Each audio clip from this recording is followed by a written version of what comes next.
আসসালামু আলাইকুম প্রিয় শিক্ষার্থী, তোমাদের আজ সোমবারের উচ্চতর গণিত ক্লাস। তো আমি তোমাদের জন্য আগে প্রথমে অঙ্কগুলো করে নিয়েছি, কারণ আমি যদি ক্লাসের মধ্যে অঙ্কগুলো করি তাহলে অনেক সময় চলে যায়। তো সময় বাঁচানোর জন্য আসলে এই প্রচেষ্টা, যেন তোমরা খুব দ্রুতর মধ্যে খুব বেশি কিছু শিখতে পারো। তাহলে দেখো, আমরা সৃজনশীলটা হচ্ছে আমাদের 1 নম্বর সৃজনশীলটা হচ্ছে এটা, যে এই যে এই তথ্যগুলো দেখো, P of X Y Z এর বিভিন্ন মান দেওয়া আছে, হ্যাঁ মান দেওয়া আছে, কিউর মান দেওয়া আছে। তারপর হচ্ছে P of X Y Z প্রতিসম রাশি কিনা তা কারণ সহ উল্লেখ করতে বলছে। প্রতিসম আর এটা হচ্ছে চক্রক্রমিক। দেখো এখানে চলক হচ্ছে, এই যে আমরা লিখলাম দেওয়া আছে, এখানে চলক হচ্ছে 3টা, এক্স ওয়াই এবং জেড। তাহলে তারা বলছে প্রতিসম কিনা, এটা আমাদেরকে প্রমাণ করতে, মানে এটা প্রতিসম কিনা কারণ সহ অঙ্কে উল্লেখ করতে বলছে। প্রতিসমর নিয়ম হলো যে কোনো দুইটা চলকের স্থান পরিবর্তন করতে হবে। অর্থাৎ আমি এক্স এর জায়গায় এক্স এর স্থলে ওয়াই এবং ওয়াই এর স্থলে এক্স, অর্থাৎ যে কোনো দুইটা চলক। আবার আমি ইচ্ছা করলে করতে পারতাম ওয়াই এর জায়গায় জেড, জেড এর জায়গায় ওয়াই, অর্থাৎ মাত্র দুইটা চলকের স্থান পরিবর্তন করতে হবে। যদি দুইটা চলকের স্থান পরিবর্তন করলে যদি ওই রাশিটির মানের কোনো পরিবর্তন না হয়, অর্থাৎ পূর্বে যেই মান ছিল ঠিক সেই মানই থাকে, তাহলে সেটাকে বলা হয় প্রতিসম রাশি। আর হলো চক্রক্রমিক রাশি, যদি তারা এখানে চায় না। চক্রক্রমিক হচ্ছে এখানে 3টা চলকই স্থান পরিবর্তন করতে হবে, অর্থাৎ এক্স এর স্থলে ওয়াই, ওয়াই এর স্থলে জেড, জেড এর স্থলে এক্স। কি বলছি আবার বলো, এক্স এর স্থলে ওয়াই, ওয়াই এর স্থলে জেড, জেড এর স্থলে এক্স। 3টা চলকের স্থান পরিবর্তন করলে যদি রাশিটির মানের কোনো পরিবর্তন না হয়, তাহলে ওই রাশিটিকে আমরা চক্রক্রমিক রাশি বলি।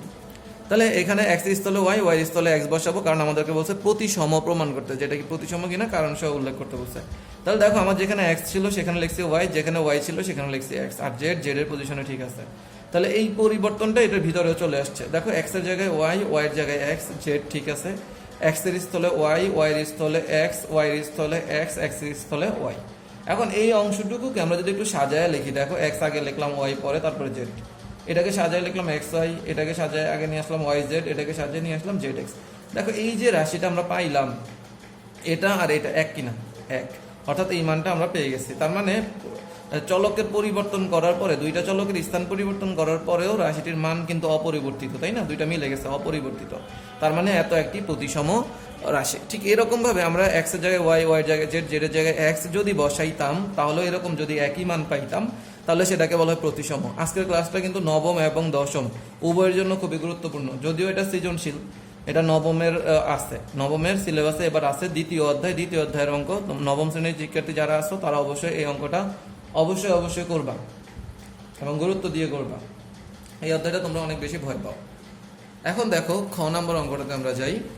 খ নম্বর অঙ্কটাতে আমাদের বলে দিছে কিউ সমান এত, আবার তারা বলে দিছে কিউ সমান 0। তাহলে কিউর মানটা বসাইলাম। তাহলে এ ইনভার্স 3 মানে 1/a cube, 1/b cube, 1/c cube, 3 into এটা হচ্ছে 1/a, এটা হচ্ছে 1/b, এটা হচ্ছে 1/c। কারণ এটাকে আমরা লিখতে পারি 1/a হোল কিউব, এটাকে লিখতে পারি 1/b হোল কিউব, এটাকে লিখতে পারি 1/c whole cube, 3 into 1/a, 1/b, 1/c। এখন আমি তোমাদেরকে এখানে দুইটা সূত্র লিখে দিই, তোমরা এই দুইটা সূত্র জানো না। যারা নবমের, তারা, যারা দশমের কম পারো তারা একটু শিখে নাও সূত্র দুইটা। সি কিউব মাইনাস 3abc, আমরা নবমের দ্বিতীয় অধ্যায় শুরু করবো, তখন এগুলো শিখাবো। দুইটা সূত্র, একটা হচ্ছে a plus B plus C into a square plus B square plus C square minus A B minus B C minus C A. আর একটা সূত্র হচ্ছে half into a plus B plus C into a minus B whole square plus B minus C whole square plus C minus A whole square. এই দুইটা সূত্র আমরা এখন করতেছি মণিপুর উচ্চ বিদ্যালয় অ্যান্ড কলেজের টেস্ট পেপারের তাদের অঙ্কের সলিউশন করতেছি। তাহলে দেখো, A cube plus B cube plus C cube minus 3abc, হ্যাঁ এই পুরোটা আর এটা মিলে গেছে। তাহলে এটার আমরা এই যে দ্বিতীয় সূত্রটা অ্যাপ্লাই করছি। তাহলে half into a plus B plus C into a minus B whole square plus B minus C whole square plus C minus A whole square. তাহলে এই হাফটা এখানে গুণ আছে, ওদিকে গিয়ে উল্টায় গেছে, মানে নিচে 2 ভাগ আছে, এদিকে এসে গুণ হয়েছে, তাহলে এটাকে গুণ করলে 0। তাহলে দেখো, তার মানে এই পুরোটা ইন্টু এই পুরোটা, তার মানে এটা সমান 0 অথবা এটা সমান 0। তাহলে এটা সমান 0 অথবা ওই যে বাকিটা সমান 0। তাহলে এটাকে লসাগু করছি, এবিসি লসাগু তো বুঝাইতে হবে না, এ বাদ বিসি, তারপর বি বাদ এসি, তারপর সি বাদ, তারপর হচ্ছে এ বি, এটা ওদিকে চলে গেছে 0। তার মানে এটাও আমাদের প্রমাণ করতে বলছে। তাহলে একটা প্রমাণ পেয়ে গেছি, এটা আমরা বুঝছি। কিন্তু এখানে একটা গুরুত্বপূর্ণ কথা আছে, কতগুলো বর্গরাশির সমষ্টি যদি 0 হয়, তাহলে প্রতিটি বর্গরাশির মান পৃথকভাবে 0 হবে। যেমন এটা একটা বর্গ, এটা একটা বর্গ, এটা একটা বর্গ, 3টা বর্গের সমষ্টি কি শূন্য। তার মানে আমরা জানি যে কতগুলো বর্গ রাশির সমষ্টি শূন্য হলে প্রতিটি বর্গ রাশির মান পৃথকভাবে শূন্য হবে। তার মানে এতটুকুর মান আলাদাভাবে শূন্য, এটার মানও শূন্য, আবার এটার মানও শূন্য। আমরা প্রথম দুইটা নিয়ে অঙ্কটা করে ফেলছি, লাস্টারটা আমাদের প্রয়োজন হয় নাই। তোমরা ইচ্ছা করলে মাঝখানেরটা লাস্টারটা নিলেও অঙ্কটা হবে। তাহলে প্রথমটা ইকুয়াল টু 0, স্কোয়ারটার দিকে রুট শূন্য, এটাকে ওদিকে নিয়ে গেলাম আর গুণ করলাম, এ সমান বি। আবার দ্বিতীয় খণ্ড অর্থাৎ এটা সমানও শূন্য, তাহলে রুটকে উঠে দিলাম, স্কোয়ারকে তুলে দিলাম বর্গমূল করে, বাস। তাহলে -1/c ওই পাশে চলে গেছে, আর গুলো বি সমান। তাহলে এখানে এ সমান বি আর এখানে বি সমান সি। তার মানে অর্থাৎ কি এ বি আর সি তিনটাই কি সমান, প্রমাণিত। আশা করি তোমরা এটা বুঝতে পারছো। ওকে,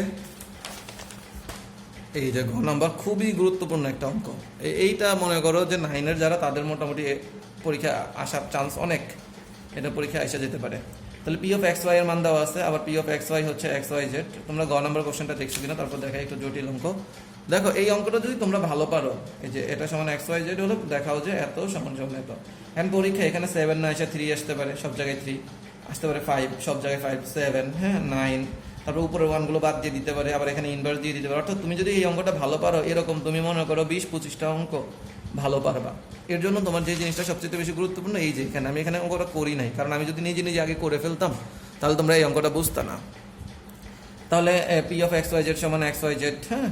তারপরে যে এটার মানটা, এটার মান কত, এটা বসানো হয়েছে এক্স দ্বারা এই পুরোটাকে গুণ, এই যে এক্স দ্বারা এই পুরোটাকে গুণ, আবার ওয়াই দ্বারা এই পুরোটাকে গুণ, আবার জেড দ্বারা এই পুরোটাকে গুণ, এটা যা আছে তাই। এখন এক্স দ্বারা গুণ করলে এতটুকু গুণ করলাম, পরে এক্স ওয়াই জেড এখানে প্লাস আছে, এদিকে আসলে মাইনাস হবে, পরে এক্স ওয়াই জেড কাটা যাবে।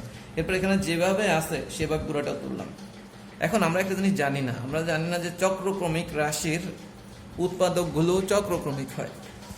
এখন তোমরা আপাতত মুখস্থ রাখো যে এটা আমরা ডিটেলস পড়ার সময় দেখাবো, যে এখানে যদি এক্স এর মান -1 বসাই আর এটাকে যদি বামে নিয়ে আসি, এই পুরোটার মান শূন্য হবে। তাহলে এক্স এর মান আমরা কত বসাবো, এক্স এর মান -y বসাইলে এই পুরোটার মান শূন্য হবে। আমি এখন দেখাচ্ছি না, তোমরা বলে দেখে নাও, এটাকে এদিকে নিয়ে আসো মাইনাস দিয়ে, পরে পুরোটার মধ্যে তুমি এক্স এর মান -y বসাও, তাহলে দেখবো যে এই পুরোটার মান শূন্য হয়। তার মানে -y বসাইছি, তাহলে মাইনাসটাকে এদিকে নিয়ে আসো, তাহলে x plus Y equal to শূন্য। তার মানে x প্লাস ওয়াই এই পুরো রাশিটা, এটাকে দিয়ে নিয়ে আসলে পুরোটা রাশিটার একটা উৎপাদক। তাহলে আমি এখানে x প্লাস ওয়াই লিখবো, এক লাইন গ্যাপ, দেখছো যে এক line gap, x plus Y.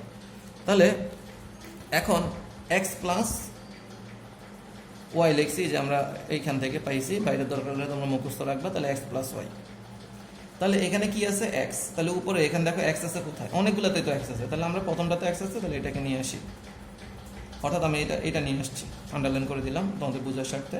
তাহলে এক্স, তাহলে এক্স কাটো, এটাকে এটা দ্বারা ভাগ দাও, কত লাগে এক্স ওয়াই, এটাকে এটা দ্বারা ভাগ মনে মনে, তাহলে ভাগ করলে এক্স কাটা যাবে এক্স, তার মানে এটা দ্বারা এটাকে গুণ করলে এটা হবে, আবার এটা দ্বারা এটাকে গুণ দাও, প্লাস এক্স ওয়াই স্কোয়ার, দেখো এটা এটাকে গুণ করলে এটা হয়। এখন এক্স ওয়াই স্কোয়ার কোথা থেকে আসছে, এই যে এটা চলে আসছে, তার মানে এটা লেখা হয়ে গেছে। আবার একটু গ্যাপ দিয়ে এক্স প্লাস ওয়াই, যতক্ষণ লাগে ততক্ষণ এভাবে দিতেই থাকবে। তাহলে এটাতে কি আছে এক্স, তাহলে এখানে কোথায় কোথায় এক্স আছে, অনেকগুলোতেই তো এক্স আছে, তাহলে আমরা এই যে এটা শুরুতে যেটা আছে সেটা নিয়ে নিই, প্লাস এক্স ওয়াই জেড, তাহলে এখানে এক্স দ্বারা এটাকে ভাগ দাও, তাহলে এক্স কাটা ওয়াই জেড, তাহলে প্লাস ওয়াই জেড।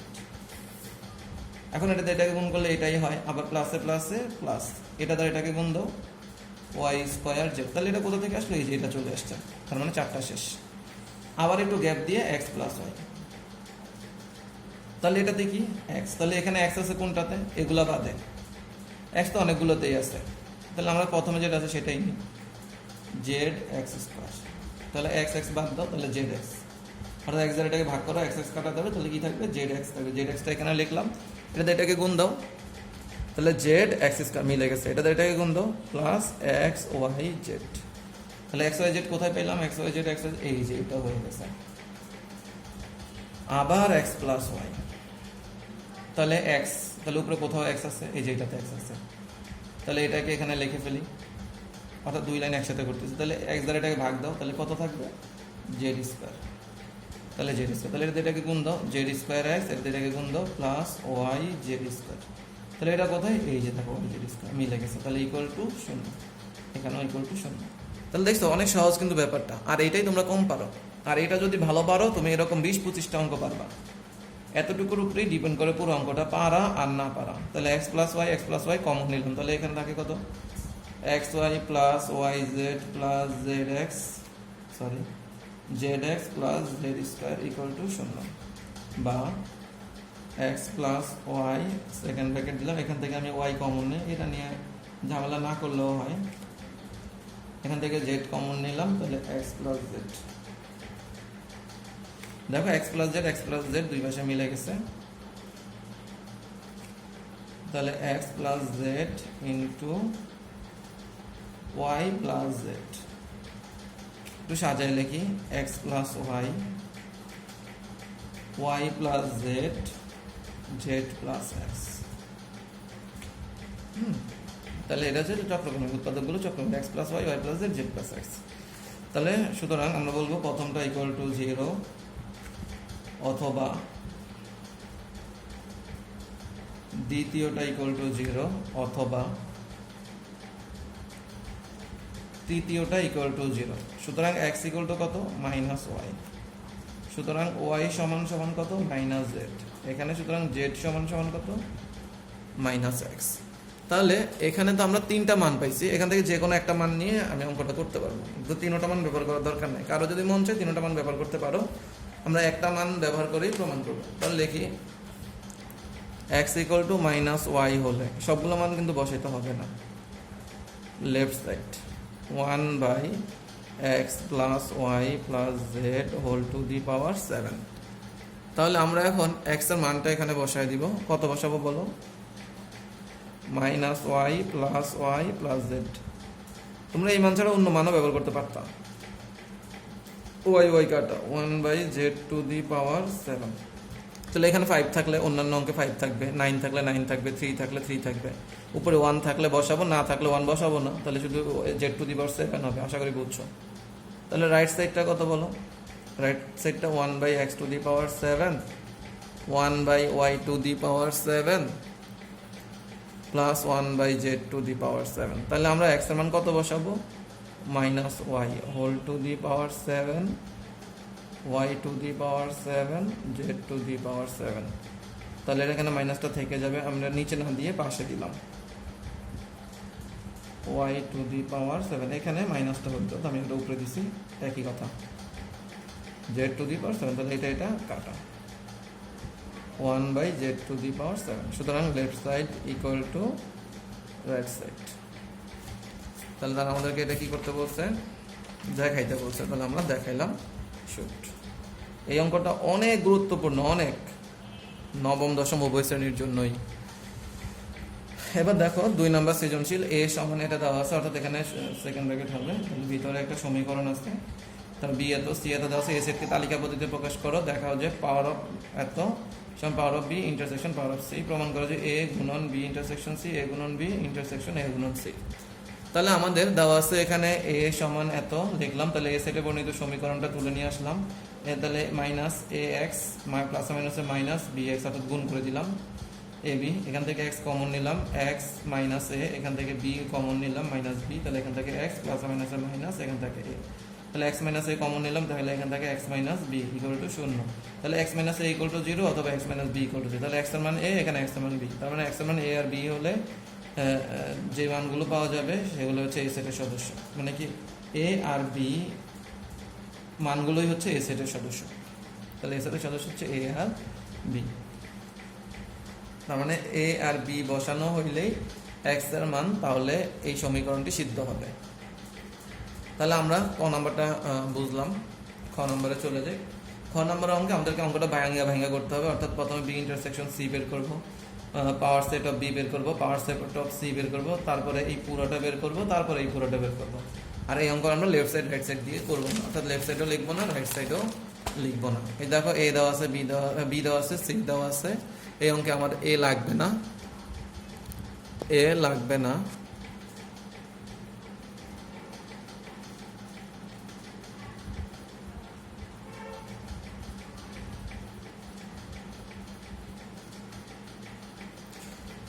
তাহলে আমরা বি ইন্টারসেকশন সি বের করে নিলাম আগে, অর্থাৎ ব্র্যাকেটের কাজটা এটা একটু আগে বের করে নিলাম।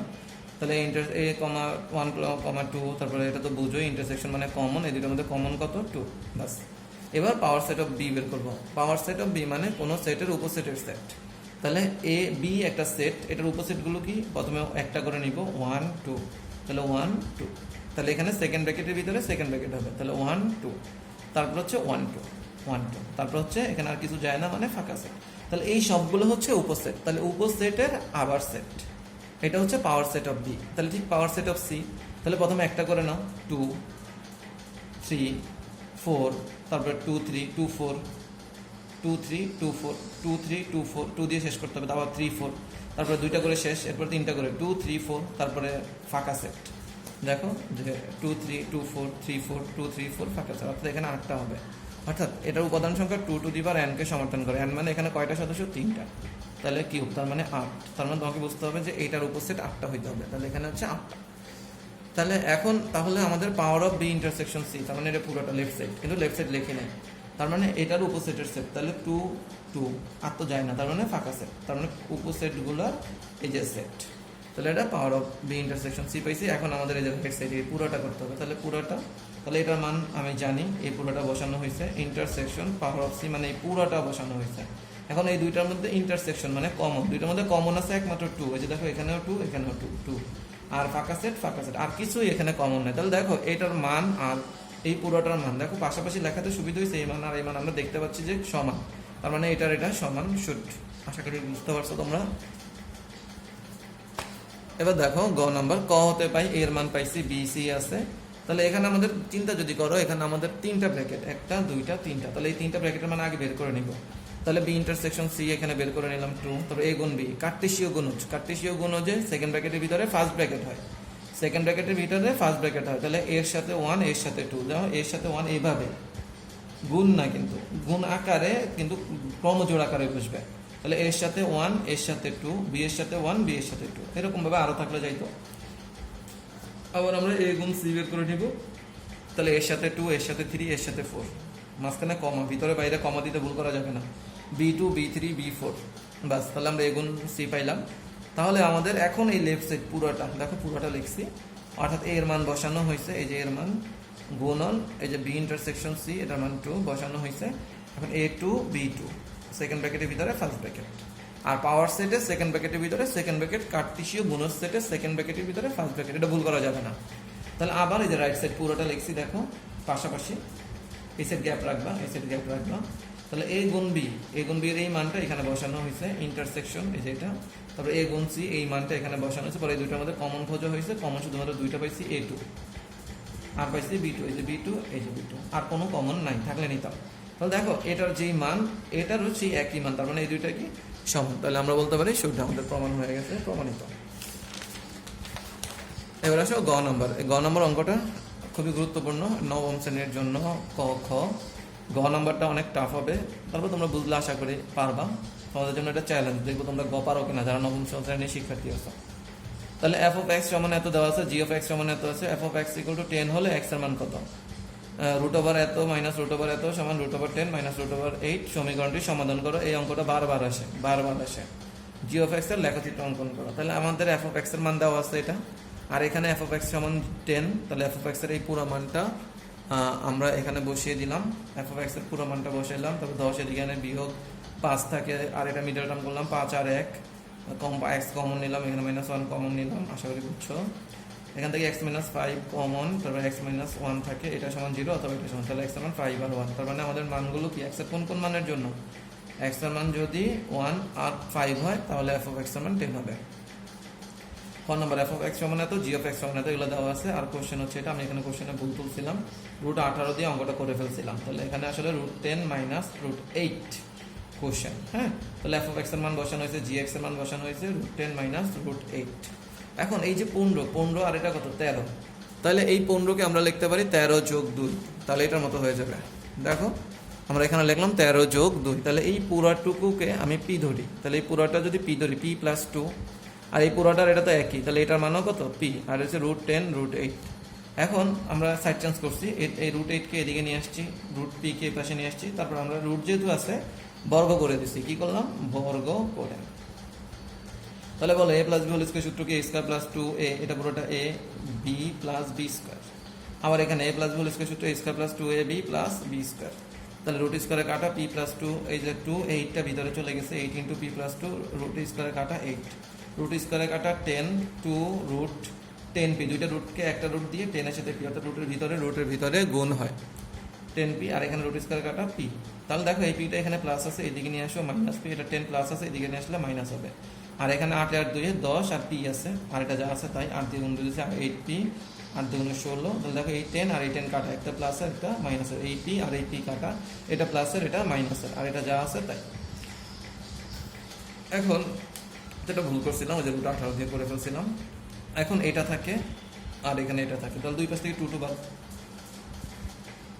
এখন এটা থাকে পরে দুটোটাকে এক লাইনে আমরা বর্গ করেছি কারণ অঙ্কটা বড় হয়ে যাচ্ছে তাই। তাহলে ভিতরে থাকে 8p প্লাস 16 আর এখানে থাকে 10p। আমরা এখন সাইড চেঞ্জ করব, অর্থাৎ এই 8p কে ওইদিকে নিয়ে আসবো, 16 এখানে থাকবে। দেখো 8p কে এখানে নিয়ে আসছি, তাহলে এখানে থাকে 2p আর এটা থাকে 16, 2 কে দিকে দিয়ে ভাগ দাও, 2 কে দিয়ে ভাগ দাও, 16 কে 2 দ্বারা ভাগ দিলে 8, তাহলে p সমান 8। তাহলে p এর মান কোনটা, এটা না, তাহলে এটা বসিয়ে দিয়েছি। আর এইটা এখানে প্লাস আছে, এইদিকে নিয়ে আসলে মাইনাস, 13 থেকে 8 গেলে 5, আবার এটাকে মিডল টার্ম করলাম, আগের মতো কমন নিলাম x - 5 x - 1, তাহলে এটা সমান 0 অথবা এটা সমান 0। তাহলে x এর মান এখানে 5 এখানে 1। এবার শুদ্ধি পরীক্ষা করতে হবে। এই ধরনের অঙ্ক যখন রুটের ভিতরে কোনো মান থাকে সেই ধরনের অঙ্কগুলোকে আমাদের শুদ্ধি পরীক্ষা করতে হবে। তাহলে x এর মান যদি 5 হয়, আমি f of x এর মানটা আগে বের করে নিচ্ছি 10, আবার g of x এর মানটাও 5 দিয়ে বের করে নিলাম 8। তাহলে আমাদের লেফট সাইডটা কি বলো, এত, তাহলে এখানে 10 এখানে 8, তার মানে রাইট সাইড মিলে গেছে, তার মানে x = 5 সমীকরণটির একটি মূল। আবার x = 1 হলে f of x এর মান বের করে নিছি, g of x এর মান বের করে নিছি, পরে লেফট সাইড বসায় এটার মান 10, এটার মান এই যে এটার মান 10, আর এই যে এটা gx এর মান 8, রাইট সাইড, সুতরাং left side equal to right side. তাহলে x = 1 সমীকরণটির অপর মূল। তাহলে নির্ণয় মূল x = 1 অথবা 5, অর্থাৎ দুইটা পেয়ে গেছি আমরা। এখন আসো সবচেয়ে গুরুত্বপূর্ণ অঙ্ক। দেওয়া আছে gx সমান এত, বলছে এত এর লেখচিত্র অঙ্কন করতে। তাহলে ধরি y সমান এই পুরাটাকে আমি y ধরলাম, সমীকরণ নাম্বার 1 দিলাম। তাহলে যেহেতু x অক্ষে কি শূন্য জানো, y শূন্য, এটা আমরা 11 অধ্যায়ে শিখছি, যারা দশমে তারা তো শিখছি, নবমের যারা তারা একটু কম পারো, এটা যা জানো কিনা জানি না। যেহেতু x অক্ষে y শূন্য, x অক্ষে কি y শূন্য, তাহলে আমি x অক্ষে যদি y শূন্য হয় তাহলে y এর মান তো এটা, তার মানে এই পুরোটা সমান 0। তাহলে সমীকরণটিকে আদর্শ দ্বিঘাত সমীকরণ এই x² + bx + c = 0 এর সাথে তুলনা করে পাই। আমরা এটা 5.1 এ করছিলাম। তাহলে এর মান কত, অর্থাৎ x² এর সাথে j আছে, সে a, তার মানে এর মান 1। তাহলে x এর সাথে j আছে, সে b, তার মানে b এর মান -6, c এর মান 13। তাহলে মোচড় বিন্দু, অর্থাৎ লেখাটা একটা পজিশনে গিয়ে এভাবে মোচড় দিবে। দ্বিঘাত সমীকরণের চিত্রগুলো এরকমই হয় সাধারণত। তাহলে মোচড় বিন্দু নির্ণয়, অর্থাৎ যেখানে সে মোচড় নিবে, যে বিন্দুটাতে সে ঘুরবে। তাহলে মোচড় বিন্দুতে একটা সূত্র আছে, মোচড় বিন্দুতে x এর মান হচ্ছে -b/2a, তাহলে -b/2a, তাহলে দেখো মাইনাস মাইনাসে +6, তাহলে b মানে কিন্তু এই যে -6, এটা বসানো হয়েছে, মাইনাস মাইনাসে প্লাস দিতে হয় না, 6 2 একে 2 কাটাকাটি করলে 3, তারপর মোচড় বিন্দুতে x এর মান 3, তাহলে y এর মান কত হবে, তাহলে y এর মান এখানে 3, এখানে 3 বসায় দাও, 3² - 6 × 3 + 13, এই যে বসিয়ে দিয়েছি। তাহলে এখানে আসলো কত, 4, তার মানে y এর মান 4। তার মানে সমীকরণটি লেখো, এই যে x এর মান 3, এই যে y এর মান 4, তার মানে 3 4 বিন্দুতে মোচড় নিবে। দেখবে এটা কিভাবে মোচড় নেয়, 3 4 বিন্দুতে মোচড় নিবে।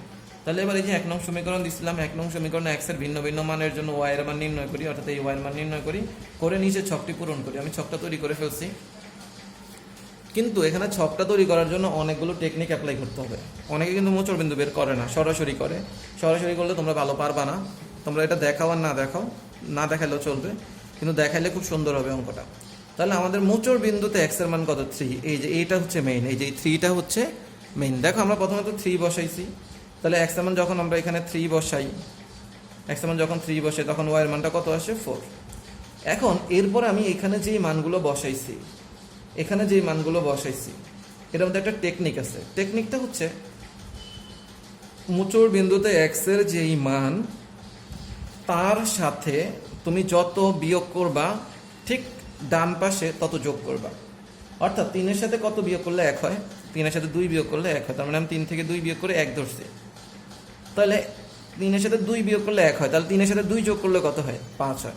তার মানে আমি 1 ধরছি আর একটা 5 ধরছি, অর্থাৎ এটার সাথে 2 বিয়োগ করছি, আবার এটার সাথে 2 যোগ করছি। তাহলে দেখো যখন আমি এখানে 1 ধরি, তাহলে এটাকে ক্যালকুলেশন করলে আমার মান বের হয়, y এর মান বের হয়, এখানে 1 এখানে 1 বসাইলে হয় 8। তোমরা এটা ক্যালকুলেটর বের করবা। ঠিক একইভাবে যখন আমি 5ও বসাবো এখানে, তখনও y এর মানটা বের হবে 8। তাহলে এটাই হচ্ছে মজার ব্যাপার, যদি এই নিয়ম তুমি মেনে চলো তাহলে 1 এ যেই মান বেরোবে 5 এও সেই একই মানই বেরোবে। তাহলে 1 এর জন্য 8, 5 এর জন্য 8। তাহলে তুমি এখন একটা বের করে আরেকটা যদি চেক নাও করো তাও কোনো সমস্যা নেই। তাহলে এখন 3 থেকে কত বিয়োগ দিলে 0 হয়? 3 থেকে 3 বিয়োগ করলে 0 হয়, তাহলে 0 যখন, তাহলে 3 থেকে 3 বিয়োগ করলে 0, তাহলে 3 এর সাথে 3 যোগ করলে কত? 6। তার মানে এদিকে ধরছি 0, এদিকে ধরছি 6। তাহলে 0 যদি এখানে বসাই এই পুরোটার মান বেরোবে 13। তাহলে 6 বসাইলেও হবে 13। এখন তুমি চেক করলেও পারো, না করলেও পারো, 13 13 মিলে যাবে। 3 এর সাথে কত বিয়োগ করলে -1 হয়? 3 এর সাথে 4 বিয়োগ করলে -1 হয়, আবার 3 এর সাথে 4 যোগ করলে 7 হয়, তার মানে -1 7। টেকনিকটা দেখছি, এই মানগুলো কিন্তু আমরা একটু বুদ্ধি খাটায় তারপর বসানো হয়েছে। মোচড় বিন্দুতে x এর মান, তারপরে যা প্লাস তা মাইনাস, যা মাইনাস তা প্লাস। তাহলে দেখো এখানে 20 এখানে 20। তাহলে ছক কাগজের উভয় অক্ষ বর্গ উত্তম বর্গের প্রত্যেক বাহুর দৈর্ঘ্যকে এক একক ধরে xy সমতলে x, y বিন্দুগুলো স্থাপন করি। তাহলে এই পুরো সমতলটাকে বলা হয় xy সমতল, আর xy বিন্দু মানে এগুলো আমরা বসাবো। তাহলে দেখো প্রথমে 3 4, অর্থাৎ x এর জন্য ডানে 3 ঘর, নিচে 4 ঘর। আমি একটা দিলাম 4 ঘর, বলতে স্যার এখানে 5 ঘর, না ওরকম না, ধরো এটা 3 ঘর, 4 ঘর, সরি এখানে হবে না, 3 4। তাহলে ডানে 3 ঘর গিয়ে উপরে 4 ঘর, তাহলে এখানে বসানো হয়েছে। তারপর ধরো তুমি 1, তাহলে ডানে 1 ঘর যাও, উপরে 8 ঘর যাবা, তাহলে ডানে 1 ঘর গিয়া উপরে 8 ঘর, তাহলে এখানে। তারপরে আবার ডানে 5 ঘর গিয়ে উপরে 8 ঘর, ডানে 5 ঘর গিয়ে উপরে 8 ঘর। দেখো খুব সুন্দর মতো কিন্তু মিলে যাচ্ছে, এই যেভাবে মোচড় নিবে, এটা যে এখানে মোচড় নিবে। তারপরে 3 4 এটা হচ্ছে মোচড় বিন্দু। তারপরে 0 থেকে 13, তার মানে 0 বরাবর উপরে 10, 11 12 13, চোখে আন্দাজে দিতেছি কিন্তু তোমরা তো গ্রাফ পেপারে বসাবা। তাহলে 0 থেকে 13, 6 থেকেও 13, তার মানে 6 থেকেও আমার এখানে 13। তার মানে দেখো এই যে এটা বরাবর থাকবে। তারপরে -1 থেকে 20, তার মানে -1 এর দিকে, -1 থেকে আমার এখানে ধরো 20, আবার 7 থেকেও 20, তাহলে 6 7 7 থেকেও আমার এখানে 20। তাহলে দেখো আমরা এখন এখানে, তার মানে এটা হচ্ছে আমাদের মোচড় বিন্দু।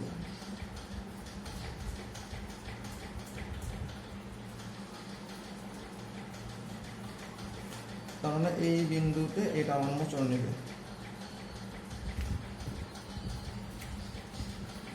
মানে এটা একবারে ঘুরে যাবে, তোমরা যখন করবা ঘুরে যাবে, অর্থাৎ এই বিন্দুটাতে মোচড় নেবে। এটা তো ভি এর মতো হয়েছে, এটা আসলে ইউর মতো হবে, হ্যাঁ ইউর মতো হবে, আমি তো চোখের আন্দাজ রাখছি।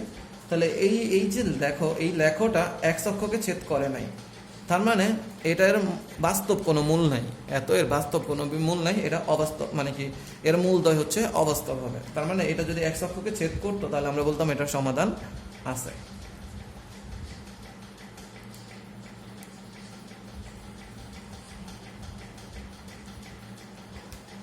ওকে, তাহলে x অক্ষকে এটা ছেদ করবে না। তাহলে আশা করি তোমরা এটা বুঝতে পারছো। প্রদত্ত সমীকরণটি হচ্ছে, মানে এই লেখটি হচ্ছে প্রদত্ত সমীকরণের লেখ। তাহলে তোমাদের বাসার কাজ আমি ইউটিউবে আরেকটা ভিডিওর মাধ্যমে দিয়ে দিছি, তোমরা ওই ভিডিওটা দেখে নেবে ইউটিউব থেকে। সবাইকে ধন্যবাদ, আল্লাহ হাফেজ, সবাই ভালো থাকবা।